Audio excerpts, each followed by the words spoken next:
I make mistakes all the time. Sometimes they work out even if they're not the way I wanted them to be. Wrong leads to a right. Sometimes they're benign. No one cares. Sure, I know I could have done better, but whatever. Then there are those times when I have done harm. It's a gross error, something that has to be corrected if I want to feel good in my body. As a sex educator, this has happened when I teach in formal settings, schools, conferences, meetings, and counseling sessions where partners who are working on their sex lives need someone to give them zero mistake information.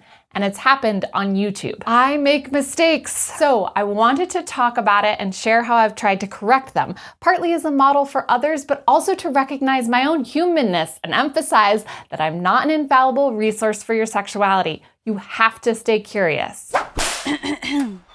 Mistake number 1. This one comes to mind all the time, even though it happened 15 years ago. I was training adults who work with adolescents on HIV prevention and broader STIs. For whatever reason, I don't know, I was inexperienced and arrogant. I said, the way you can tell the difference between an STI that is viral and one that is bacterial is by the name. The ones that end in "is", like hepatitis, are viruses. No.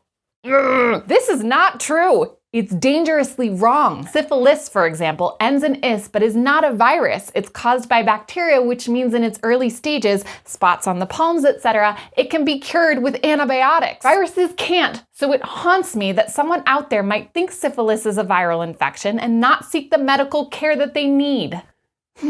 Correction. The names for sexually transmitted infections do not always reflect what kind of pathogen causes them or what kind of treatment you need. Mistake number 2. Early on in Sexplanations, a company sent me questions for an article they were writing on sexual myths. I responded, probably late at night after teaching classes, raising kids, and working.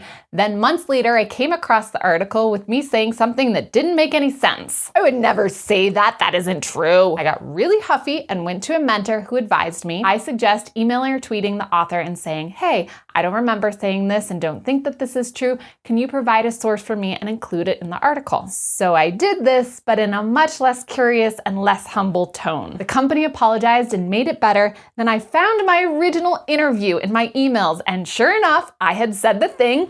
I was wrong. I made the mistake of putting incorrect information out there and then made the mistake of blaming someone else.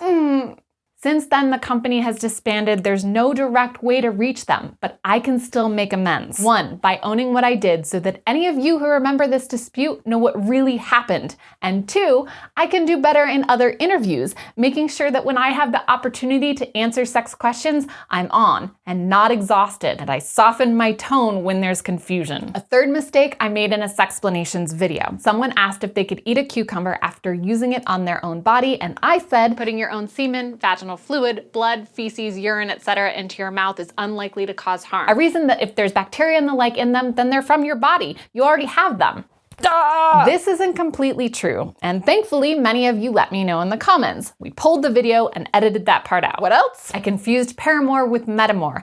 Metamor would be a partner's partner with whom there is no sexual or romantic relationship. Paramour is an illicit or forbidden partner, the extramarital affair person. I recommended ACE bandages as chest binders. They're elastic and can compromise breathing, so actually avoid them. I left out an important step for using menstrual cups. As KCT added, when using a cup, do not just grab and pull. First, break the seal at the top by hooking the rim or pinching the cup. This will prevent a vacuum effect when trying to remove it. When I mess up and people call it out on the comments, I pin those comments so that they're at the top permanently to say, I was incorrect. Here's some more information. I did this with DIY sex toys. Packaging material, not so hygienic. Genital piercings, look for licensed piercers. And the history of pride. Someone commented that I left out the trans people of color who were at the forefront of the Stonewall riots. Riot leaders Marsha P. Johnson and Sylvia Rivera identified as drag queens, so it felt uncomfortable for me to describe them as trans women, even though they may identify that way if they were alive today. It wasn't a mistake, but I can still make it better,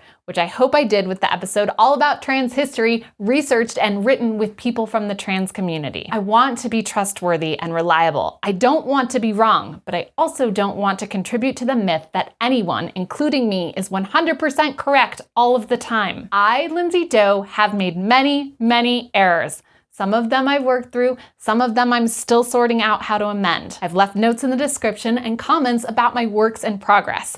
Thank you for supporting my efforts to grow and improve and for staying curious.